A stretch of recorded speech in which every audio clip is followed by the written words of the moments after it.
চোখে আঁকছে শীত বাহারি ডাক টিকি।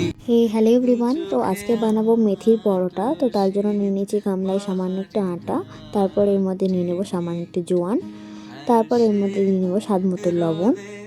তোমরা এখানে স্বাদ মতো লবণ দেবে, যে যেমন খাও। তারপর এর মধ্যে নিয়ে নেবো সামান্য একটু তেল, সাদা তেল নেব। তারপর আটাটাকে ভালো করে ময়াম দিয়ে নেব। তারপর এর মধ্যে দিয়ে দেবো হচ্ছে মেথির শাকগুলো দিয়ে আটাটাকে ভালো করে মেখে নেব। শাকের জলে যতটা মাখা হয় মাখবে, তারপর এর মধ্যে অল্প অল্প করে জল অ্যাড করে মেখে নেবে। খুব শক্ত করে মাখবে না, খুব নরম করে মাখবে না। তারপর এখানে আমি একটু কাঁচা লঙ্কা আর আদা গ্রেট করে নিয়েছি, তোমরা চাইলে নাও করতে পারো। তারপর এই যে আমাদের আটা মাখা রেডি, এবার বেলা আর ভাজার পালা। তো আমরা এখানে গোল করে বেলে নিয়েছি, তোমরা চাইলে তিন কোনা করেও বেলতে পারো, যার যেমন ভালো লাগে। তো এই যে চাটু তো প্রথমে শুকনো সেঁকে নিয়ে তারপর এর মধ্যে অল্প তেল দিয়ে ভেজে নেবে, তাহলে রেডি তোমাদের মেথির পরোটা।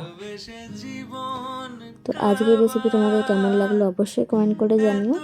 দেখা হচ্ছে আবার একটা নতুন রেসিপি নিয়ে, ততক্ষণের জন্য টাটা, বাই।